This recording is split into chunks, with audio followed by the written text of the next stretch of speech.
Absolutely love the retro public transport here and around Europe really.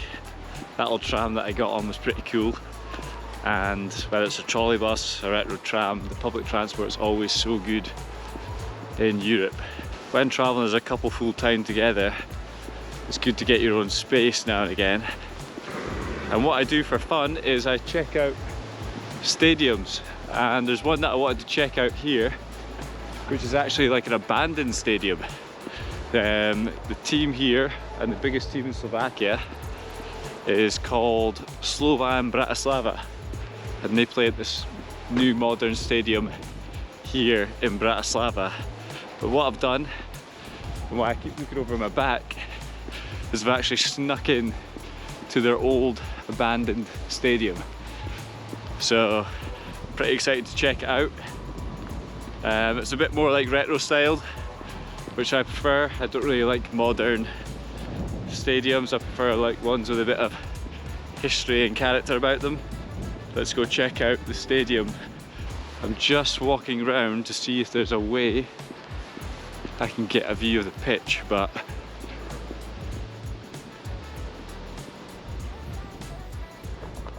check out the old Coca-Cola sponsored floodlights. I can imagine going to a game here, and what I don't really get is when so many stadiums in Europe didn't have roofs back in the day, especially in all, like Bratislava gets some pretty bad winters. I think I found a little spot here so I can sneak in to the stadium. Let's go.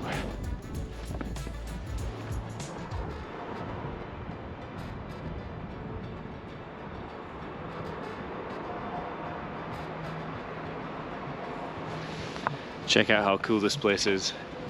I can see why they left this place. Obviously it's a bit old, and yeah, being the biggest team in Slovakia, they've obviously got money to build the new stadium, which is also the national team play there as well. But the character of this place is really cool. You can see the old fencing.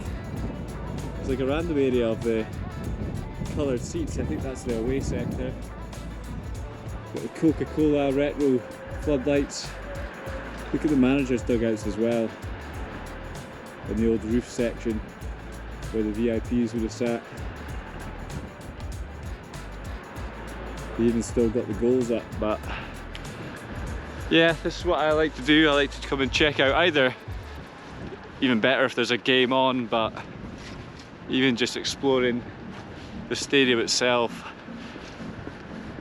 It's even better when you can get inside and take a look at the pitch. But yeah, an old abandoned Slovakian stadium.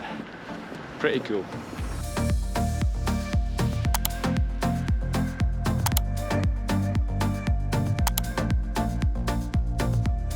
I managed to make it out the stadium without getting caught, so yeah, that was a big success getting in there. Totally cool to see.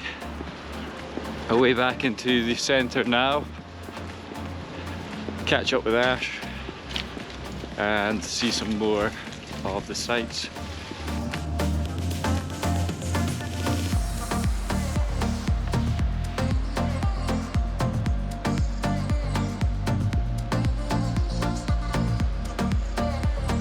That funny statue was called Camille, who was put there in 1997, I believe, to kind of modernise the city away from the kind of Soviet kind of style. But there is debate as to what he's doing. So he's obviously a sewage worker, but people don't know what he's up to. Like, is he meant to be taking a break?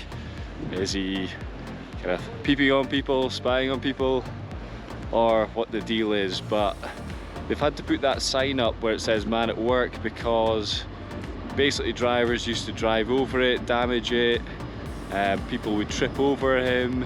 So quite a quirky little statue here right in the middle of the old town. I'm kind of just walking the streets at the minute, but there's so many nice buildings just all over the old town. So I do believe there is another statue as well, so let's go find that one. So it's pretty interesting to me that Slovakia only gained independence on the 1st of January 1993. Before then, it was obviously known as Czechoslovakia, so it was joined to what is now known, well, what was now known as the Czech Republic. Now it's known as Czechia. But throughout our trip in Europe, it's been pretty interesting to find that only since the 90s, so many countries have gained independence. So when we were in the Baltics, it was the breakup of like Lithuania, Latvia, Estonia from the Soviet Union. Now we're in Central Europe and we're learning about the breakup of Czechoslovakia. And then as we go to the Balkans, we'll learn about the breakup of Yugoslavia. So, and then go to all the independent nations such as Serbia, Montenegro, Bosnia, places like that. So despite, only being about 30 years ago, there's been so many changes in Europe already. It really is a continent with so much history and so much to learn about. But anyway, let's head back to exploring the old town.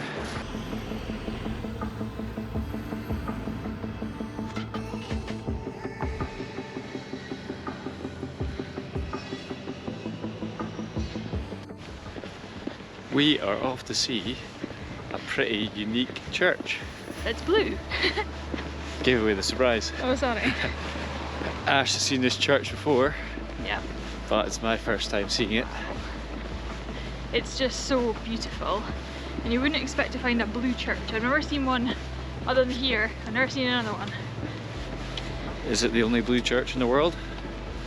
What do you think? Comment below if you know another blue church. I'm going to say it is.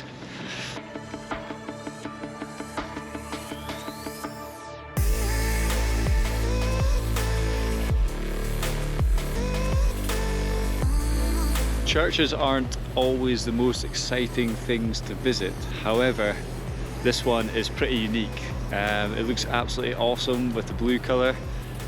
Not seen anything like it before. So it's definitely worthwhile adding to your Bratislava itinerary. I think you can go inside it. It's pretty small, but colours are absolutely awesome.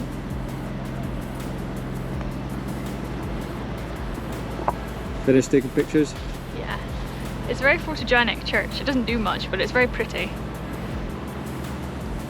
Even the roof blue, actually, I just noticed.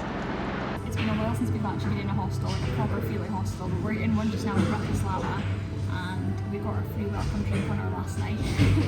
So, cheers! Cheers.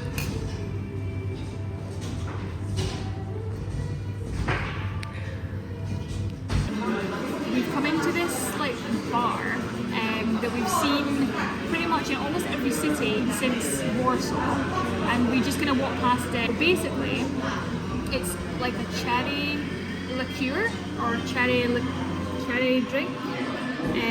We've done a little bit more research, and it's actually a Ukrainian drink called. I'm not sure the name of it, but it's from Lviv. It's a cherry liqueur. So let's give it a go. And there's actually cherries in here. You put cherries in it. You can get it hot or cold. So cheers.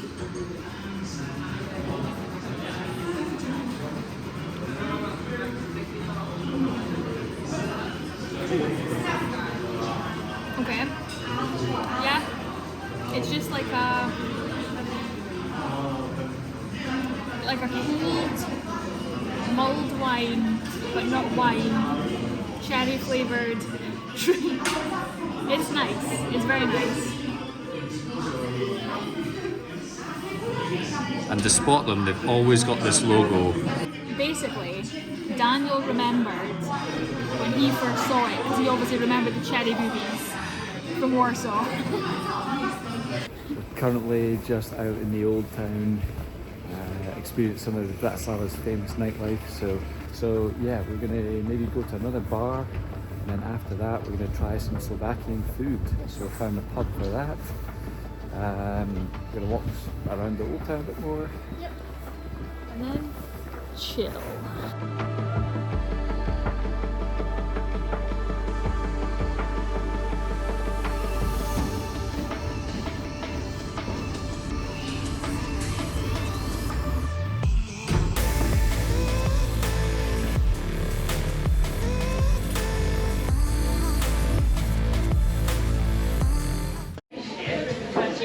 So we've just stumbled across this bar, and it's called the KGB bar, and it's just off the old town in Bratislava, and it's pretty cool. You like go down the stairs into kind of like a tunnely vibe, and it's got all sorts on the walls, like old Soviet pictures, pictures of Trump, like all sorts of like memorabilia from the kind of Soviet times. Beer's cheap as well, only €1.90 for a beer. And yeah, it's just kind of cool if you want a quirky kind of themed bar here in Bratislava. But very random as well. So since we've been away, I've been nerding over the Soviet Union, trying to learn as much as possible about it since being in the kind of Baltics and Poland and places like that. So what I did learn was the photo behind, well, where Ash is sitting was meant to be one of the first photos that were photoshopped. So it was Lenin and Stalin sat together. Stalin was trying to get into power, and to make him get more votes, he wanted to be seen to be close with Lenin, who was dying at that point. So Stalin supposedly edited this photo to make it look like he was sitting closer to Lenin, so that he would gain more popularity in Russia, or Soviet Union, and gain more votes. So that was supposedly the first photoshopped photo. So before Instagram filters and Instagram, Stalin, your man, was already doing it. It's cold.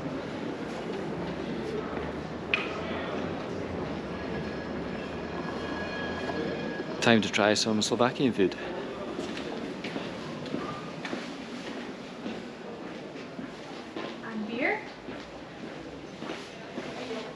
Yeah.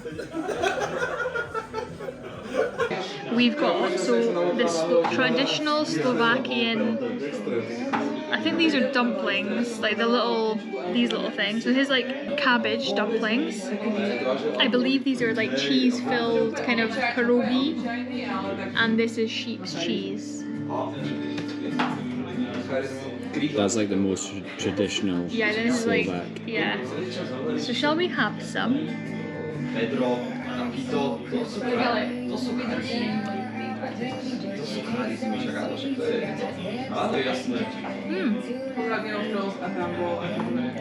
like tiny little piece of gnocchi mixed with like a slightly sharp, I don't know how to describe it, but it's very nice.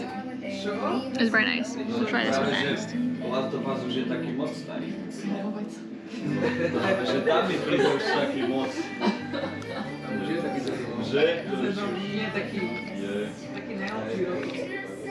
Yeah. I mean, it's cheese. Sheep's cheese. Sheep's cheese and dumplings. Creamy sauce. Very good. We'll try little dumplings.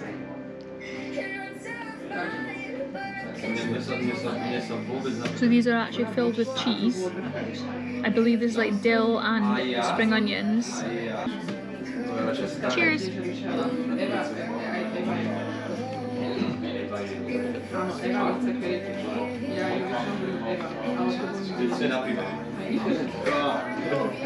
Yeah. What was it? Again. Oh, that's good. What was the best out of the three? It's a really hard decision, but I think I'm gonna go for the big dumplings. Just because it's got sour cream and dill. And that's like my favourite. It's like my new favourite thing in the world.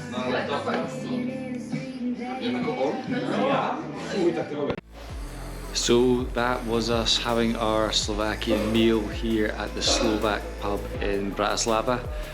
Really nice tasting platter. Would highly recommend coming here if you do want to taste some of the local food.